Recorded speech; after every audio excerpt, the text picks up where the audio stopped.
Nike versus MSCHF? Mischief? Still not entirely sure, but I'm gonna go with Mischief. You probably heard about the Satan shoes, the product that were the result of a collaboration by the rapper/musician Lil Nas X and the art collective known as Mischief. Nike is suing Mischief for trademark violations over the Satan shoe because now apparently a bunch of people out there think that Nike is endorsing Satanism. In this video, we're gonna talk a little bit about trademark law in general, and then we're gonna go into what Nike has to prove in order to win, and how Mischief could actually win under a specific type of defense. This is gonna be fun. Coming up on Legal Bytes. Hey everyone, welcome to Legal Bytes. I'm Alyte, I'm a lawyer, and on this channel we explain the law one bite at a time. So before I get into it, I want to thank everyone who has subscribed to this channel so far. We're currently working to get our first 10,000 subscribers, and as of last week, we are more than a quarter of the way there. So as you're watching, if you're enjoying this content, consider joining the party by subscribing to the channel. And otherwise, even just hitting that like button does help us in a huge way. Okay, let's get into the lawsuit. So Nike is suing Mischief over the Satan shoe. Here's what the Satan shoe looks like, and here's what the Nike Air Max 97 sneakers look like. As you can see, the Satan shoe prominently features a Nike swoosh. As a baseline, apparently Mischief has even admitted that they took Nike's Air Max 97 and modified it.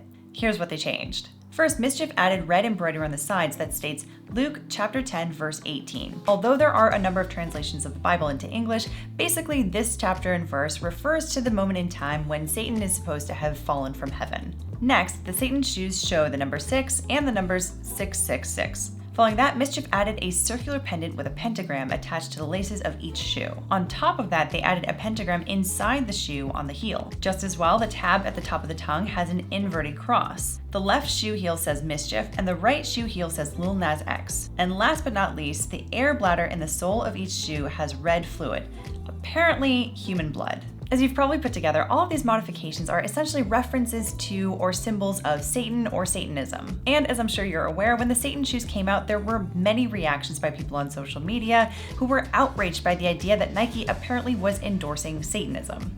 Or so they thought. But in Nike's complaint, they maintained that they did not manufacture, inspect, authorize, promote, advertise, market, or sell the Satan shoe. In other words, they say that they have nothing to do with the Satan shoe. And the group that's responsible for the creation of the Satan shoe, Mischief, also reiterates that they have nothing to do with Nike. So who or what is Mischief? Well, they're an art collective out of Brooklyn, New York. Apparently, they like to disrupt common concepts around capitalism, consumerism, and related themes. And like all art, each project that they do has a particular message. For example, they once bought a painting by Damien Hirst for $30,000. The painting featured a number of different colored dots. After buying it, Mischief then cut out each dot and sold them individually for $480 each. After each dot was sold, they then took the outline that was left over and sold it for another $100,000 or $200,000. With that project, apparently they came out with a manifesto, which went into a commentary on the ways in which investors have started to buy art. Specifically, they decried the way in which art is no longer being bought for its artistic value, but rather investors are joining together to buy portions of art as an investment group. So according to Mischief, rather than buying a certain percentage of a single art piece, they decided to cut one up and sell small pieces to individual investors. In another project, they cut up a bunch of Birkin bags and then resewed them into Birkenstocks, also selling them for thousands of dollars. And I would be remiss if I didn't mention the project involving their creation of the Jesus shoe. That project was actually really similar to the Satan shoe, except for the fact that they were using religious symbols involving Jesus. And instead of using human blood in the sole, they took water from the River Jordan. So anyway, with these Satan shoes, Nike alleges a number of trademark violations. Let's start by talking generally about trademark law, and then I'll go into what Nike has to prove in order to win. Trademark falls into the category of intellectual property along with copyrights and patents. But unlike copyrights and patents, which are intended to protect the creations of artistic works or inventions, trademark law at its heart is intended to protect consumers. Basically, the main goal of trademark law is to give consumers a way to be able to distinguish readily between one product and another. With trademarks, a person can be confident that the toothpaste that they're buying is Crest or Colgate or Tom's. There are multiple benefits to having something like trademark law. For one thing, it significantly shortens the time and energy that a consumer needs to put into ensuring that what they're buying is actually what they're intending to buy. Second, if a consumer has a certain problem with the product that they bought, they know which business to contact in order to address the issue. And at the same time, with a proper trademark, that business is more likely to recognize that product as their own so that they can address the issue. It also protects businesses by preventing them from having to invest significant resources into fighting over the goodwill that they've built up against other people that are trying to freeload on that goodwill. And that in turn helps consumers because these businesses can invest more time and resources into creating and maintaining better products and services. So basically, one of the things to take away here is that trademark law protects the goodwill that's built up between a business and a consumer. So what kinds of things can be trademarked? We most commonly think of a word, a logo, or a phrase. For example, the word Nike is trademarked. So is the Nike swoosh. And the phrase just do it is also trademarked. But you may or may not know that other things can be trademarked as well. For example, someone's personal name can be trademarked. So can the scent, a color, the shape of a container that a product comes in, and the internal aesthetics of a restaurant, for example. In terms of trademarking colors, I'm sure you're aware of the color Tiffany blue. And if you're a football fan, you probably know about the University of Texas's burnt orange. Last I checked, both of those are trademarked. And think in your mind right now about the difference between the inside of a Chipotle, an Olive Garden, and a McDonald's. The aesthetics can be considered trade dress, which is a type of trademark, but along with those aesthetics can be other features. For example, the way in which a line is formed in Chipotle. As another example, the shape of a Coca-Cola bottle is also trademarked. And can you hear in your mind the NBC chime? The Law and Order. Even Darth Vader's breathing is trademarked. That trademark is owned by Lucasfilm. Scent is another one that's kind of out of left field.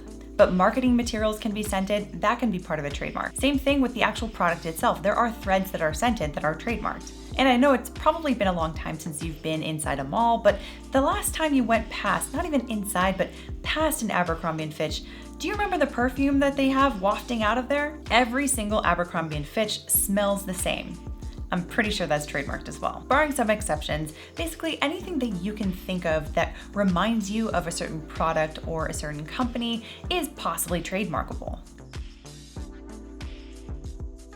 Okay, so in this case, what does Nike have to show in order to win? Well, for starters, there are a few different sources of trademark law. Some states have their own trademark laws, and then there's the federal law. I'm gonna focus on federal law in this video. And while there are a number of acts passed by Congress that govern trademark law, the main focus of this video is gonna be the Lanham Act. Applying the Lanham Act, Nike's gonna need to show three main things. First, that they have a legally protected mark. Second, that they own the mark.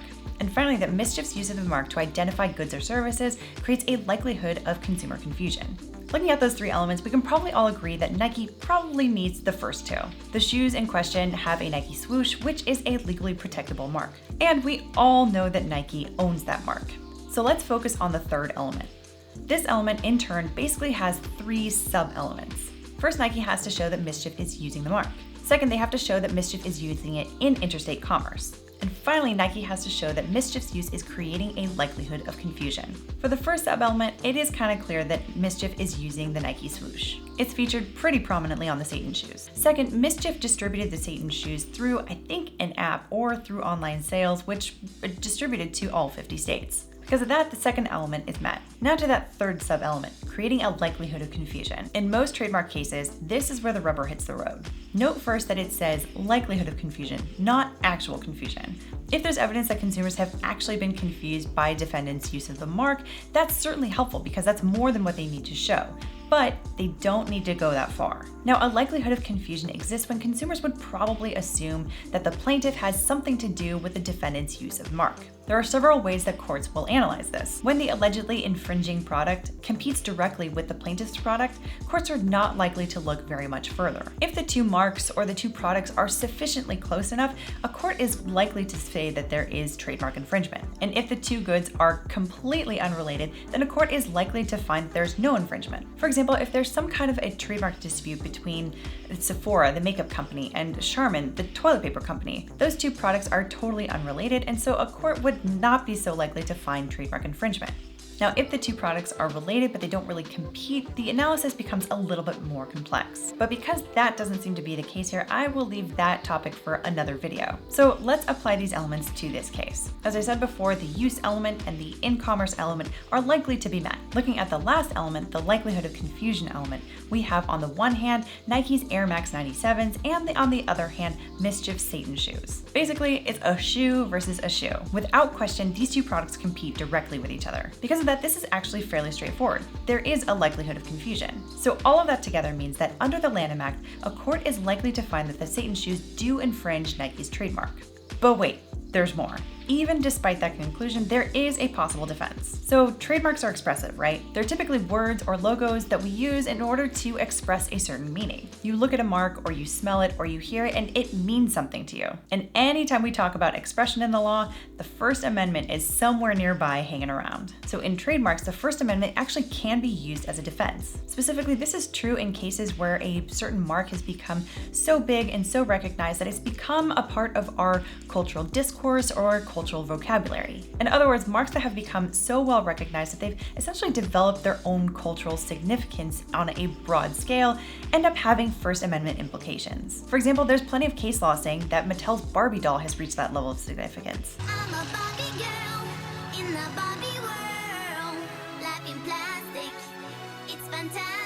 So where we have a mark like that, and we have a defendant that's using that mark in a creative, artistic way, we have a particular test that's going to be applied by the court called the Rogers test. Under the Rogers test, courts are supposed to apply the Lanham Act to artistic works only where the public interest in avoiding consumer confusion outweighs the public interest in expression. And to be clear, when I say applying the Lanham Act, I'm referring to the trademark protections in the analysis that we just did. So the Rogers test prohibits using the Lanham Act in artistic cases unless one of the two following conditions exist. First is where the defendant's use of the mark really has no artistic relevance. Second is where the use of the mark has some relevance, but the use of the mark explicitly misleads as to the source or the content of the work. Where the use of the mark is clearly relevant to the artistic work, courts will find that there's a First Amendment protection for the defendant. And in that, they're saying that the public interest in free and artistic expression greatly outweighs the public interest in preventing consumer confusion. So let's look at this case. On the website where Mischief was previously promoting the Satan shoes, now they have a statement about the lawsuit. I'll link to that website in the description below. But basically in that statement, here's how Mischief describes themselves. Mischief is a conceptual art collective known for interventions that engage fashion, art, tech, and capitalism in various, often unexpected mediums. And here they talk about their mission generally and for this particular project. It says, "We believe it is better to make art that participates directly in its subject matter. It is stronger to do a thing than to talk about a thing. Mischief makes artworks that live directly in the systems they critique instead of hiding inside white-walled galleries. There is no better way to start a conversation about consumer culture than by participating in consumer culture. We choose a specific medium to engage with a specific subject matter. We will make shoes, stream video, publish books, make paintings and sculpture, build apps or web services. Everything is in service to the concept. Mischief is fully context chameleonic." Over a year ago, we released the Jesus Shoes. As a manifested speculative artwork, Jesus Shoes conflates celebrity collab culture and brand worship with religious worship into a limited edition line of art objects. Last week's release of the Satan Shoes in collaboration with Lil Nas X was no different. Satan Shoes started a conversation while also living natively in its space. It is art created for people to observe, speculate on, purchase, and own. Heresy only exists in relation to doctrine. Who is Nike to censor one but not the other? As a legal aside, I have my own retort. Nike is obviously the trademark owner, and with that, they are allowed to decide whether to pursue or not to pursue various unauthorized uses of their marks. Anyway, they go on. Satan is as much part of the art historical canon as Jesus, from Renaissance helmets to Milton.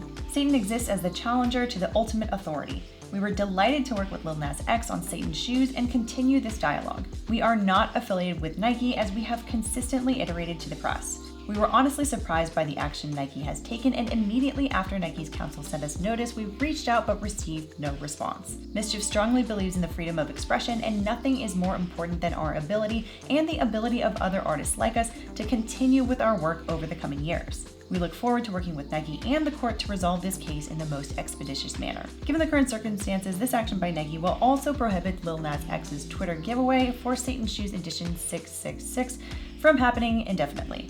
We appreciate everyone's patience and continued support during this process. So from that statement, it's pretty clear that there is artistic expression and meaning behind the creation of the Satan shoe.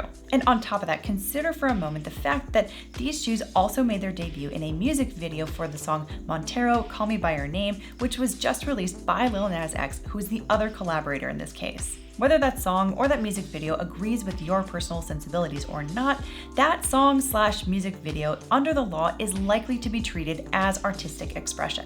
There are all kinds of messages in there about identity and free will and pushing back on society's restrictions that keep people from being their true selves. Considering the fact of the collaboration between MSCHF and Lil Nas X, and the fact that the music video and the shoe came out at the same time, an argument can be made that getting the full artistic message behind the Satan shoe probably also requires looking at and analyzing the music video. But with that, I leave it with you.